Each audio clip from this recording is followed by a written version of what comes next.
Well, hello and welcome to another episode of The Mark Medley Show. And today's episode is near and dear to my heart because of a few things. One, my passion and love for reading, my passion and love for education. And because I've been educating or working with children since I was a child, the topic that I'm going to be talking about is passionate for me. So if the passion comes out throughout the monologue or throughout the podcast, I'm not even going to ask for your forgiveness. I'm just letting you know up front that there's a good chance I'm going to get very excited and very passionate about this particular topic. And the subject matter, or the subject, or the title of this podcast is Educators. It's about the fundamentals, the basics. And I titled it that because I am an educator. I've served in the roles of teachers, facilitators, literacy coach, vice principal, principal, choir director, camp directors. You name it, I've had the opportunity to serve in an educational capacity. Adjunct professor, left that one out. So when I speak, I'm not just speaking from what I think. I'm speaking from what I know. So again, the title is Educators. It's about the fundamentals, the basics. And for many of us, I know I'm preaching to the choir. But I encourage you to listen to the entire podcast episode anyhow. And what really got me going, what really prompted me to record this particular episode about this particular topic was a couple of things. One being, it's that time of year when we're going back to school. Summer is coming to a close for some schools in the South. They've already gone back as they work on that May-August schedule. And those of us in the North, that we work on the June-September schedule. But in any event, school is going back or has gone back in session. And because of that, we've been seeing a lot of things, whether it's on social media or on television, that relates to back to school. As a matter of fact, one thing that stuck in my mind as I thought about putting this post together, or this episode together, was a post that I saw on Facebook that says we need to bring back home economics in order to teach children life skills. And then I had an experience on this past Friday where I was a guest reader at a Children's Defense Fund Freedom School that was being sponsored by my church. I was asked to come in because as a part of the program, they have guest readers come in to emphasize the need for children to read. So on either every Friday or each day, or however the program works, we have guest readers that come in to read with the children. And I had the pleasure and the honor to read with our Freedom School students on this past Friday. And oh, what an experience it was, because while I read a children's book, it was a fundamental, it was a basic go back to showing the pictures in the book and talking about it. A fundamental, a basic. The title of the book was Subway Sparrow, written by Layla Torres. And the first thing I did with the children was we went over the two words in the subject, subway and sparrow, because I didn't want to take for granted that all the children sitting in the class knew what a subway was, or for that matter, even knew what a sparrow was. So we broke down those two words first. And then I explained to the children that reading is not just about calling words. Because calling words is what we call decoding in educational jargon. But not only must you have the ability to decode, but you need to be able to comprehend. You need to be able to understand what you just read and be able to paraphrase and it's, for lack of a better way of putting it, spit it back out of what it meant to you. That's a basic. That's a fundamental. And where am I going with this, or where I'm going with this is, if you talk to any coach of any sport, whether it's football, basketball, baseball, hockey, tennis, golf, you name the sport, you talk to the coach, any coach will tell you in order to win, you must focus on the fundamentals and the basics. You must get the fundamentals and the basics right. You must get the fundamentals and the basics to be second nature, to the point where, like when driving a car, you're not even thinking about your foot going on the accelerator, or your hand turning on the signal light, or flipping on your lights, or turning to the right or turning to the left. Those are things that have become innate as you learn that as fundamentals when you were in driving school or in driver education. It's the same thing when taking that shot or when catching that pass. Because you've gone over the fundamentals, you've gotten the basics down, it's innate. You don't even have to really think about it. Well, that's the way, at least when I was coming through school, and this is where I say earlier that I'm probably preaching to the choir, because many of you, particularly those who are in my age bracket or a little older, maybe a little bit younger, when we were coming through school, there was a major league focus on the basics and the fundamentals. There was a focus on grammar. And yes, grammar skills were taught independently. They were not taught inclusively or inclusive of another lesson or within another lesson. They were skills that were taught independently. Multiplication was a skill that was taught independently. Your alphabets and penmanship was taught independently. You learned from learning the basics and the fundamentals. Now, you can call it drill and kill or skill and drill, whatever you want to call it, but it worked. See, with all these highfalutin programs and systems and plans that we have in place today, you're not going to make me believe that during the time that I went to school back in the late 60s, early 70s, that all the teachers were bad teachers and all the kids that I went to school with were stupid. No one is going to make me believe that. And yet one would be led to believe that based on a lot of the rhetoric that we hear, that you have to have this program, you have to have this plan, you have to have this system, you have to no, in my mind, and this is strictly my view, you don't have to have all that. What we need is the ability to be able to teach basic skills. Again, whenever I was in school and I was in second grade, I was always blessed to be a very good reader. So in second grade, my teacher saw that and she worked out a deal with the third grade teacher that when reading time came, because I was advanced, I would now go read with the third graders. But she picked up on that. Also, for the children who were struggling, there was a program called BSI, Basic Skills Instruction, where children who were struggling with reading and math, they went to Basic Skills, where they had the opportunity to now focus on the deficiencies. Recently, a couple of days ago, as a matter of fact, a bill was signed into law requiring students to take recess, or schools or grades between kindergarten and 5 to take recess. Now, to me, my school that I serve in, we were already doing that. The children already got 20 minutes of recess. They got at lunchtime, 20 minutes either before or after their lunch. They had the opportunity to go out and play in the playground or run around, burn off some energy.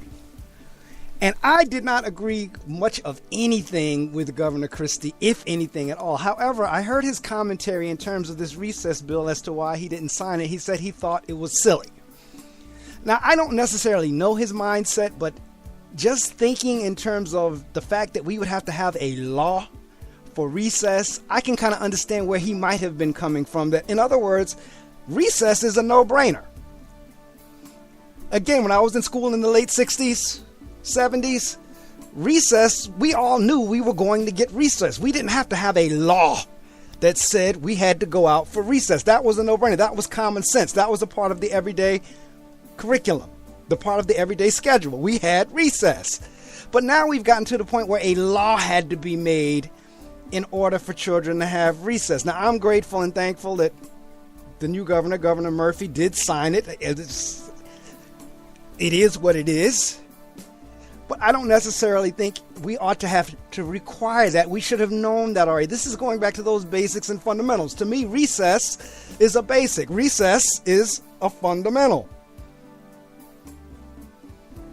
We have all this pacing, all this aggressive pacing that we feel we have to get to. And in honesty, children are not mastering because the teacher has to move on to the next thing on the pacing chart. And they have to be there by a certain time, because if they're not there, the teacher is penalized. So whether the child has it or not, the teacher still has to move forward. No mastery is attained. And yet we wonder why the children haven't mastered the basic skills. We wondered why children haven't mastered multiplication, addition, subtraction, division. We wonder why children don't understand what a verb and a noun is, because they don't get an opportunity to master it, because the teacher has to move forward on this pacing guide.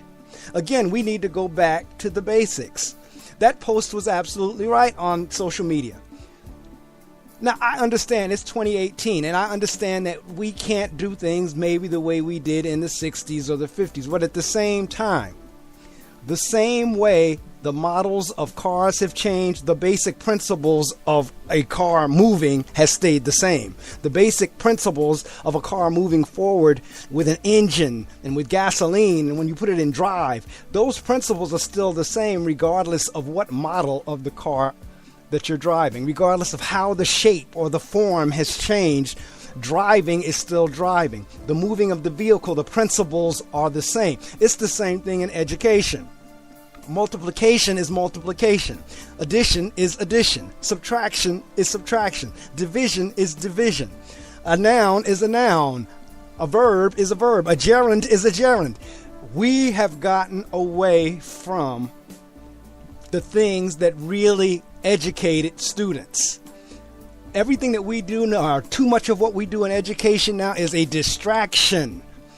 It is taking away from the teacher actually being able to teach and the student being able to learn, because we're so distracted with plans. We're so distracted with pacing guides. We're so distracted with accountability. We're so distracted with achievement scores on state tests and these academic achievement tests, if you will, these mandated tests. We're so focused on that we're, as much as I hate the cliche and the phrase throwing the baby out with the bathwater, that's exactly what we're doing. And we're going out here purchasing all of these programs and plans, looking for it to be the magic bullet, when in reality the only thing that we're doing is we're lining the pockets of salespeople who probably have vacation homes somewhere in Tahiti. And I'm being sarcastic. I understand that. I told you the passion was going to come. But we're buying all these highfalutin programs, and we're implementing them and adding this to the schedule and that to the schedule and doing this and doing that. And the gains that we're getting is very few. As a matter of fact, we're at the point of diminishing returns. We keep wondering why we're not getting academic achievement. We're not getting academic achievement because we're not focusing on the fundamentals. We're not focusing on the basics. Again, go back to any coach of any sport. One of the first things of those who are winners, on the winning coaches and the winning teams, they will tell you, we spent a major focus on the fundamentals. We focused on getting the little things right. We focused on making sure we got our blocking skills correct.